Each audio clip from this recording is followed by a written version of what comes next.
नमस्कार, मैं रोहित कुमार। आप न्यूज़ नेशन देख रहे हैं। आज तारीख है 23 मार्च और हम लेकर के हाजिर हैं बिहार की 25 फटाफट खबरें।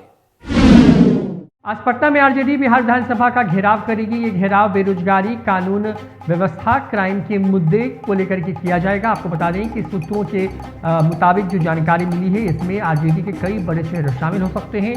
खुद तेजस्वी यादव भी इस मार्च का हिस्सा हो सकते हैं। मार्च आरजेडी ऑफिस से निकलकर के इनकम टैक्स गोलंबर होते हुए बिहार विधानसभा जाएगा। हालांकि प्रशासन भी पूरी तरीके से मुस्तैद नजर आ रही है। प्रशासन की कोशिश होगी कि मार्च को इनकम टैक्स गोलंबर पर ही रोक दिया जाए। तेजस्वी यादव ने कहा कि बिहार में रोजगार के मुद्दे पर सरकार के पास कोई विजन नहीं है। सरकार बनने के बाद भी इस पर कोई ठोस निर्णय नहीं लिया गया है। तेजस्वी यादव ने असम से चुनावी जनसभा को संबोधित करने के बाद पटना एयरपोर्ट पर यह बयान देकर कहा कि बिहार सरकार पूरी तरीके से अपने वायदे में से जो है वो मुकर रही है। सरकार ने रोजगार देने का वायदा किया था, लेकिन इस पर कुछ भी नहीं हुआ है। बेरोजगारी, कानून व्यवस्था, बिहार में बढ़ते अपराध के मुद्दे को लेकर कि ये पूरा जो विधानसभा घेराव है वो आरजेडी की तरफ से किया जाएगा।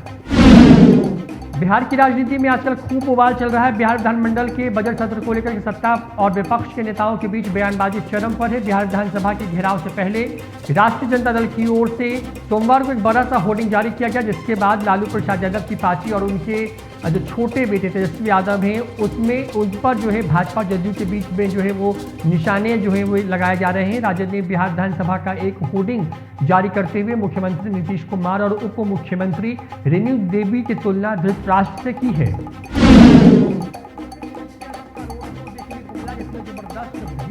आपको बता दें कि असम में विधानसभा के जो चुनाव है वो हो रहे हैं। असम में आरजेडी जो है वहां से एक सीट पर चुनाव लड़ रही है, जिस पर उसने अपना उम्मीदवार उतारा है। वहीं सोमवार को तेजस्वी यादव ने असम के तिनसुकिया में रोड शो किया। बता दें कि आरजेडी की तरफ से जो असम के तिनसुकिया विधानसभा क्षेत्र है वहां से हीरा देवी चौधरी को जो है उम्मीदवार बनाया गया है और हीरा देवी चौधरी के लिए तेजस्वी यादव चुनाव प्रचार करने के लिए असम के तिनसुकिया पहुंचे थे।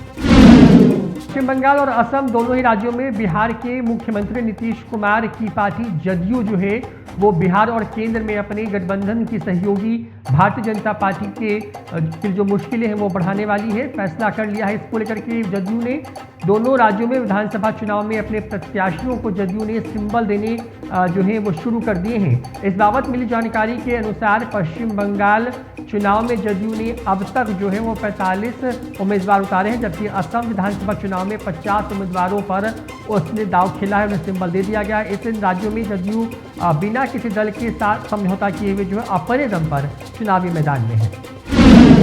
समारोह का वर्चुअल आयोजन ज्ञान भवन में किया गया। मुख्यमंत्री नीतीश कुमार इस समारोह में वीडियो कॉन्फ्रेंसिंग के माध्यम से मुख्यमंत्री आवास के नेक संवाद से जुड़े। उन्होंने कहा कि नई पीढ़ी को बिहार के गौरव से अवगत जो है वो कराना जरूरी है। साथ ही उन्होंने बिहार में कोरोना वायरस संक्रमण के बढ़ते मामलों को लेकर के लोगों को सावधान रहने की जो लोगों से अपील की है। आगे मुख्यमंत्री नीतीश कुमार ने कहा कि बिहार में पेयजल, वाटर हार्वेस्टिंग, ऊर्जा के साथ साथ स्वास्थ्य व शिक्षा आदि के क्षेत्र में बिहार में हो रहे कार्यों की जानकारी जो है वो बिहार दिवस के मौके पर उन्होंने दी। उन्होंने राष्ट्रपति रामनाथ कोविंद व प्रधानमंत्री नरेंद्र मोदी ने जिस तरीके से राज्य के लोगों को शुभकामना दी थी उस पर भी धन्यवाद ज्ञापित किया है।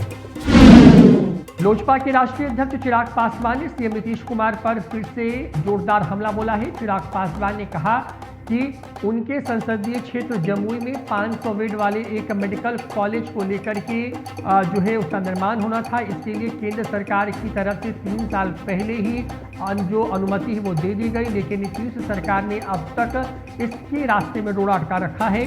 मेडिकल कॉलेज बनने नहीं दे रही है नीतीश सरकार, ये आरोप चिराग पासवान ने लगाया है। नीतीश कुमार राजनीतिक दुश्मनी जो है वो निकाल रहे हैं, ये आरोप भी चिराग पासवान की तरफ से लगाया गया है। भागलपुर विधायक सह कांग्रेस विधानमंडल दल के नेता अजीत शर्मा की तरफ से बिहार सरकार व एनडीए पर जमकर निशाना साधा गया है। साथ ही उन्होंने हम और वीआईपी पार्टी को महागठबंधन में शामिल होने का न्योता भी दे दिया है। उन्होंने कहा है कि अगर ये पार्टियां आती हैं तो बिहार को विकसित बिहार बनाने में मदद मिलेगी। आपको बता दें कि लगातार अजीत शर्मा की तरफ से इन दोनों सहयोगी एनडीए की जो सहयोगी पार्टियां हैं उनको लगातार जो है वो एक तरीके से ऑफर किया जा रहा है। आपको बता दें कि अभी हाल में ही एमएलसी के लिए 12 जो मनोनयन हुए हैं उसमें हम और वीआईपी पार्टी में से किसी को भी एमएलसी के रूप में चयनित नहीं किया गया, जिसके बाद से बिहार की राजनीति गर्म है। इसको लेकर के कांग्रेस नेता अजीत शर्मा ने कहा है कि एनडीए में जल्द ही जो है वो बड़ी टूट होने वाली है, क्योंकि यह जनता की सरकार नहीं है। हम व वीआईपी पार्टी महागठबंधन में शामिल हो सकते हैं। पशुपालन मंत्री मुकेश सहनी इन दिनों किसी न किसी वजह से लगातार चर्चा में रहते हैं। सीएम नीतीश कुमार की सरकार में शामिल होने के बावजूद उनका असंतोष लगातार सामने आता ही रहता है। दरभंगा के अलीनगर में आयोजित एक सम्मान समारोह के दौरान भी उनका दर्द जो है वो छलका। इस मंच से अपने विरोधियों को उन्होंने संदेश देने की एक तरफ जहां कोशिश की, वहां ये भी कहा कि मैं किसी की मेहरबानी से नहीं बल्कि वीआईपी पार्टी की बदौलत, उनके जो समर्थक हैं, जो वोटर्स हैं, उनकी बदौलत आज मंत्री बना हूं। जिस दिन मेरे या निषाद समाज के साथ भेदभाव हुआ उसी दिन मैं कुर्सी को छोड़ दूंगा। 25 मार्च से पटना में वाहन चेकिंग अभियान शुरू हो जाएगा। 10 दिनों तक ये अभियान चलेगा। इसकी जानकारी पटना के ट्रैफिक एसपी की तरफ से दी गई। उन्होंने कहा कि पटना के तमाम प्रमुख चौक चौराहों पर जो ट्रैफिक पुलिस के जवान हैं वो मुस्तैद नजर आएंगे और तभी जो तमाम जो लोग हैं उनमें हेलमेट चेकिंग जो है उसका मेन फोकस होगा। बाइक पर पीछे बैठने वाले लोग अगर बगैर हेलमेट के नजर आएंगे तो उनको जुर्माना भी भरना पड़ेगा। बिहार के वरीय चर्म रोग विशेषज्ञ डॉक्टर अमरकांत झा अमर का निधन हो गया। डॉक्टर अमरकांत झा अमर के निधन से चिकित्सा जगत को में जो है वो शोक की लहर है। आपको बता दें कि अमर जो है वो 40 वर्षों तक लंबा चिकित्सीय सेवा काल के बाद पटना मेडिकल कॉलेज से रिटायर हुए थे। आपको बता दें कि डॉक्टर अमर झा जो है वो पटना मेडिकल कॉलेज अस्पताल में अधीक्षक एवं प्राचार्य के पद पर भी रह चुके थे। उन्होंने अपने 40 वर्षों के जो उनका लंबा जो सेवा काल था उसमें उन्होंने कई जो समाज के जो दबे कुचले तबके थे उनकी जो है वो मदद की, उनको बेहतर इलाज देकर के। आपको बता दें कि विश्व स्तर पर उन्होंने कई सारे अवार्ड जो हैं वो भी जीते थे। खबर पटना से, जहां पटना के फोर्ड हॉस्पिटल के सामने बाईपास पर सुबह 6:30 बजे ट्रक ने एक बाइक सवार को कुचल दिया, जिससे उसकी घटनास्थल पर ही मौत हो गई। इसके बाद जो ट्रक चालक थे वो फरार हुए। घटना की जानकारी मिलते ही स्थानीय लोगों ने बाईपास को जाम कर दिया और टायर जला करके इसके खिलाफ विरोध दर्ज किया है। पटना गर्दनी बाग में किशोर की मौत के बाद लोग आक्रोशित हो गए। लोगों ने गर्दनी बाग थाने का घेराव किया। घटना को लेकर बताया गया है कि शनिवार को बाइक जो है उसकी टक्कर लगने से किशोर गंभीर रूप से घायल हो गया था। परिजनों ने किशोर को इलाज के लिए निजी क्लिनिक में भर्ती कराया, जहां सोमवार की सुबह किशोर की मौत हो गई। किशोर की मौत के बाद परिजन सहित मोहल्ले के काफ़ी लोग जो हैं वो गुस्से में आ गए। उन्होंने थाने का घेराव भी किया। वैशाली जिले के सदर अनुमंडल में रेलवे लाइन के किनारे युवती का शव बरामद हुआ। लोगों ने एक बड़े से बोरे को नाली में पड़ा देखा था, जिसके बाद वहां भीड़ जुटनी शुरू हो गई थी। लोगों ने पुलिस को इस संबंध में सूचित किया, जिसके बाद पुलिस ने आकर बोरे को खोला तो उसमें से युवती का शव जो है वो बरामद हुआ है। आपको बता दें कि युवती की पहचान फिलहाल नहीं हो सकी है। पश्चिम चंपारण जिले के बगहा में आदिवासी छात्रा हत्याकांड के संबंध में जो पीड़ित परिजन हैं उनसे जाप सुप्रीमो पप्पू यादव ने मुलाकात की। चूटाहा के कदमाहावा छोपी टोला में पप्पू यादव ने मुलाकात जो है वो करने के लिए वहां पहुंचे थे। इस दौरान उन्होंने सरकार और विपक्ष दोनों पर जमकर निशाना साधा। इसके पूर्व मृतका के जो परिजनों से मिलकर जाप अध्यक्ष पप्पू यादव ने उन्हें सांत्वना दी, साथ ही उन्हें 25,000 रुपये की आर्थिक मदद भी जो है वो की। आपको बता दें कि इस मौके पर पप्पू यादव ने मीडिया कर्मियों से बातचीत के दौरान कहा कि जिस तरीके से निर्मम हत्या की गई है, ऐसे में इस पूरे मामले के SIT की जांच होनी चाहिए। साथ ही सरकार पीड़ित परिजनों को तत्काल 20 लाख रुपए का मुआवजा जरूर दे और सरकार जो है नौकरी की भी इस परिवार के किसी सदस्य में जो है उसकी व्यवस्था करे। सिवान जिले के वसंतपुर थाना क्षेत्र में पति ने पारिवारिक विवाद की वजह से अपनी पत्नी की हत्या कर दी। देर रात पत्नी पर गुस्साए पति ने सारी हदें पार करते हुए धारदार हथियार से कई बार जो है उसके ऊपर हमला बोला और उसके बाद उसे मौत के घाट जो है उतार दिया। सुबह जब ग्रामीणों को घटना की खबर लगी तो सभी हैरान रह गए। यह पूरा मामला बसंतपुर थाना क्षेत्र के बसाम गांव की टोला नगरी का है, जहां पर 40 वर्षीय राजेश राय ने अपनी पत्नी रामकली देवी की रविवार की देर रात में हत्या कर दी। उस सनकी शख्स ने खुद को भी चाकू मारकर घायल कर लिया, जिससे उसकी मौत तो नहीं हुई, लेकिन जिस तरीके से उसने अपने जो है घर में फंदे से ही झुलकर अपनी जो जान है वो दे दी। इसके बाद गांव में जो है इस पूरी घटना के बाद जो है वो सनसनी फैल गई है।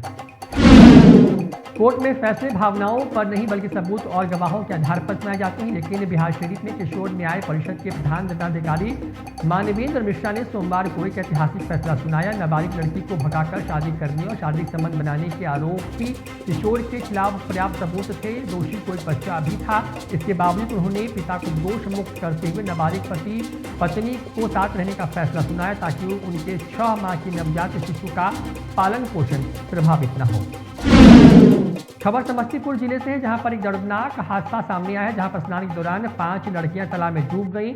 घटना मुफस्सिल थाना क्षेत्र के जागीर गांव की बताई जा रही है। इस घटना की सूचना जैसे ही स्थानीय लोगों को मिली, जिसके बाद मौके पर लोगों की भारी भीड़ जमा हो गई। कुछ लोग लड़कियों को बचाने के लिए तालाब में कूद गए।